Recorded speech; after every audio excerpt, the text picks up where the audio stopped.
Sobat Cuan tahu kan, Indonesia itu penduduknya ada 200 berapa sekarang? 40 juta orang, ya.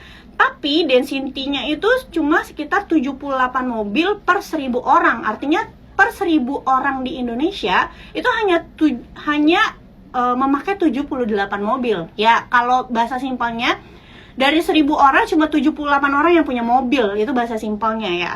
Padahal masyarakatnya kita tuh 240 juta. Sedangkan kalau di Thailand yang masyarakatnya jauh lebih rendah dari kita, yang cuma sekitar 70 juta, 69 sampai 70 juta, density-nya tuh lebih tinggi. Per 1000 masyarakat, per 1000 orang yang ada di Thailand, itu 281-nya itu memakai mobil, gitu ya. Itu namanya density. Jadi sebenarnya kita itu masih sangat banyak ruang untuk masyarakatnya itu menggunakan mobil. Tapi balik lagi, GDP per kapita setiap negara itu mempengaruhi daya beli dari masyarakatnya. Jadi GDP per kapita tuh apa sih? GDP per kapita itu pendapatan setiap orang di dalam sebuah negara. Nah, GDP per kapitanya Indonesia itu cuma setengah dari Thailandnya. Maksudnya gimana? Aku lupa masukin data pastinya, tapi simpelnya kayak gini, contoh ya. Kalau di Indonesia misalnya rata-rata, ini contoh doang, rata-rata katakanlah pendapatan masyarakatnya rata-rata ya, dari 200 sekian juta masyarakat itu katakan misalnya 8 juta. Nah, si Thailand ini pendapatan rata-rata masyarakatnya itu sekitar 15-16 juta gitu. Jadi kita cuma setengahnya. Nah, ini juga yang mempengaruhi kenapa density kita itu rendah. Jadi banyak masyarakatnya yang memang nggak punya daya beli untuk beli mobil.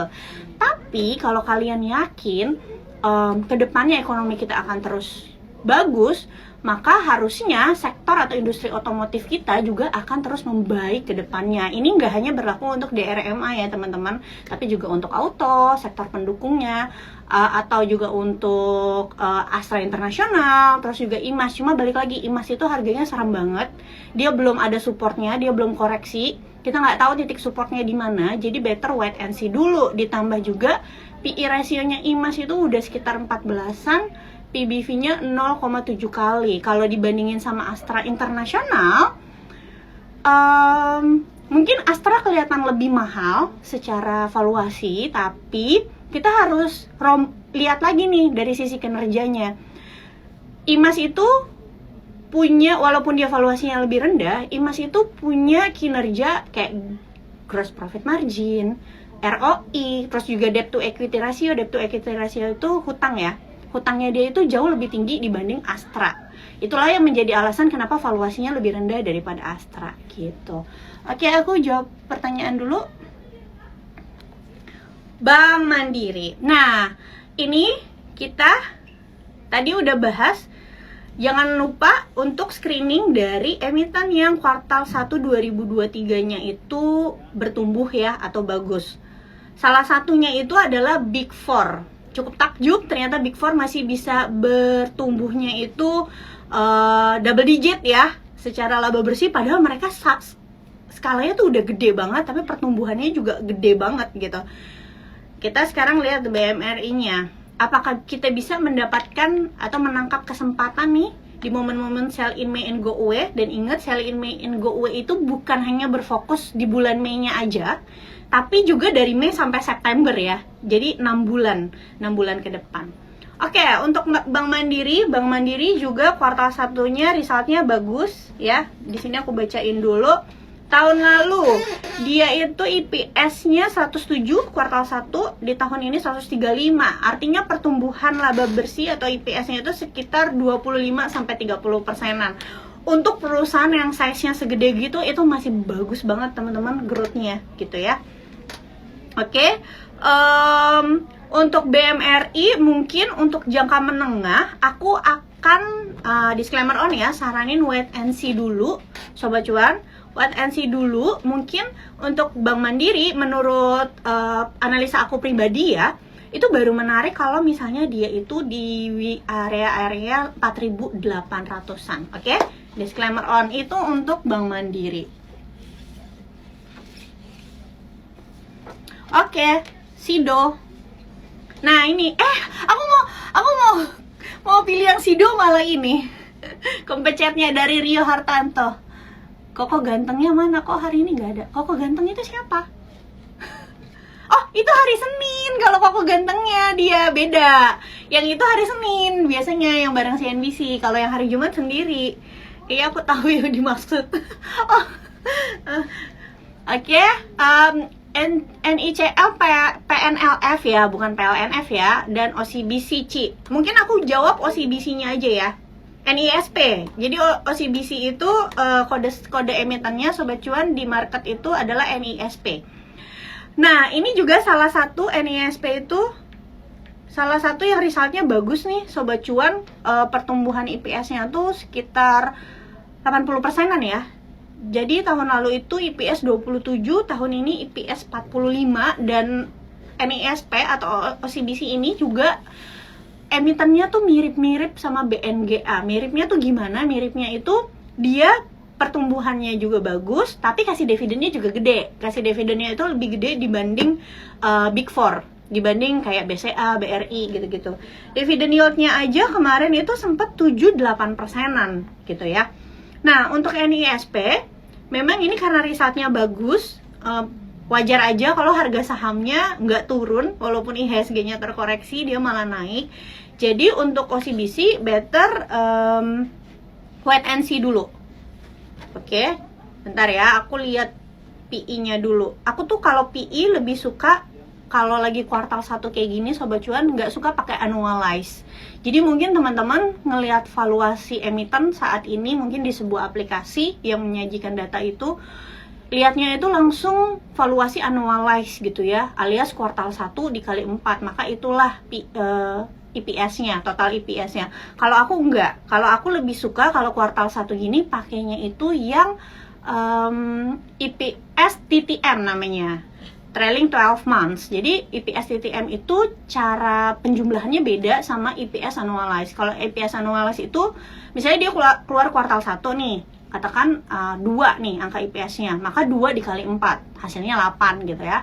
Tapi kalau IPS TTM itu kita menambahkan IPS terakhir, 4 IPS terakhir. Jadi kayak sekarang nih keluar kuartal 1 2023, maka ditambah sama kuartal 4 2022, ditambah kuartal 3 2022, ditambah kuartal 2 2022. Kenapa? Supaya kita melihat total IPS-nya itu tidak terlalu agresif, dan kita juga tidak melihat harga saham atau valuasinya itu terlalu agresif gitu. Jadi lebih konservatif lah gitu. Oke, jadi PI-nya sekitar 5,6 ya saat ini. Rendah, PBV-nya masih di bawah 1, Sobat Cuan.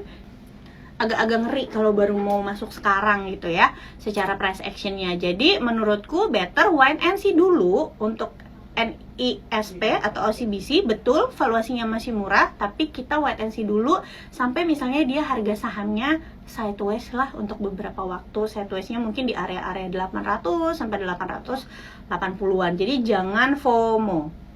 Oke. Next.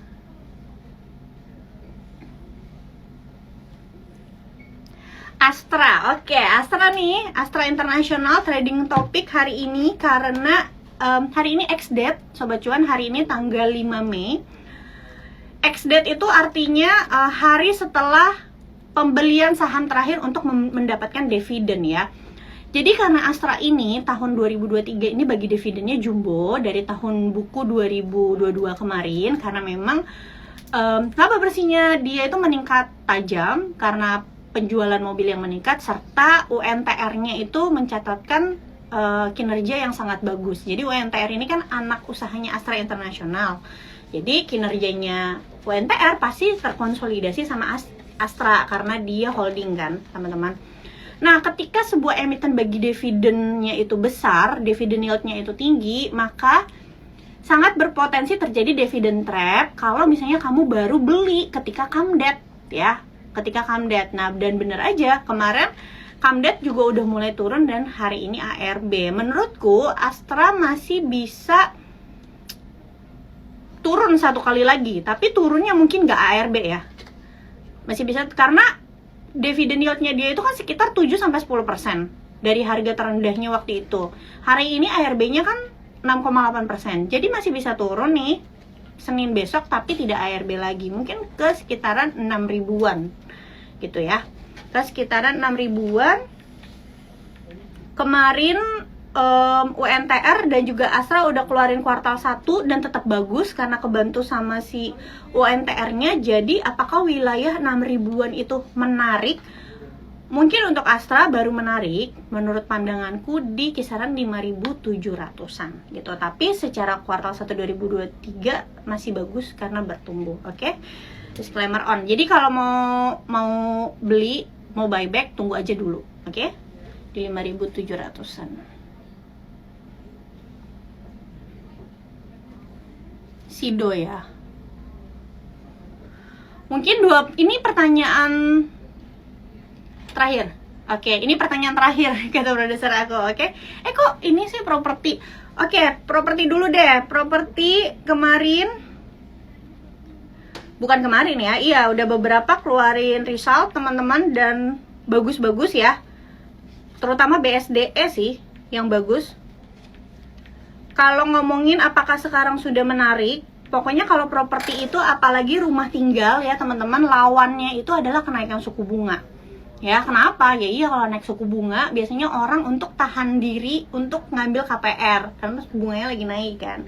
Tapi kita harap kalau misalnya The Fed nanti pivot, bisa jadi sentimen bagus untuk sektor properti. Ya, kalau misalnya dibilang murah, ya murah emitennya, tapi ternyata ini BSDE juga udah rebound kok beberapa waktu. Dan di sini kalau kita lihat price actionnya konfirmasi double bottom ya. Untuk BSDE karena ini dia udah berbalik arah dari koreksi, udah breakout double bottom.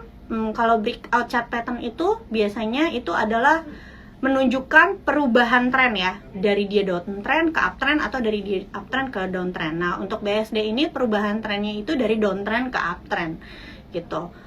Mungkin juga karena banyak pelaku pasar yang sudah memperkirakan atau meyakini The Fed akan pivot. Pivot tuh maksudnya nurunin suku bunga ya, sobat cuan. Untuk BSDE bisa tunggu aja di kisaran 1000 sih. Kalau BSDE itu biasanya oke-nya itu jangan lebih dari 1000 harga belinya. 900, 1000 itu masih oke. Pawon ya. Pawon karena kita udah balik kegiatannya. Sekarang mall rame banget ya, sobat cuan. Pawon itu mall-mallnya itu kayak Kokas, Gandaria City, Mall Pakuwon. Tapi Pawon ini trennya masih turun walaupun valuasinya sebenarnya nggak terlalu mahal untuk PER, masih di bawah 10 kali. Cuma menurut aku pribadi, sobat cuan bisa wait and see dulu untuk Pawon di kisaran sekitar 450-an baru menarik. Oke. Terakhir ya. Nih aku mau naikin Sido sebenarnya. Oke, terakhir Sido udah keluarin laporan keuangan juga kuartal 1. Tidak naik dan juga tidak turun, jadi so-so aja. Harga sahamnya juga terkoreksi ya. Cuma memang yang bagusnya dari emiten ini adalah kekuatan brandnya dari sisi Do muncul itu sendiri ya. Kekuatan brand dari sisi Do muncul itu sendiri yang benar-benar top of mind. Jadi memang Sido itu cocok kok untuk dipegang dalam jangka panjang. Hanya saja karena dia punya valuasi juga yang gak terlalu murah ya sobat cuan.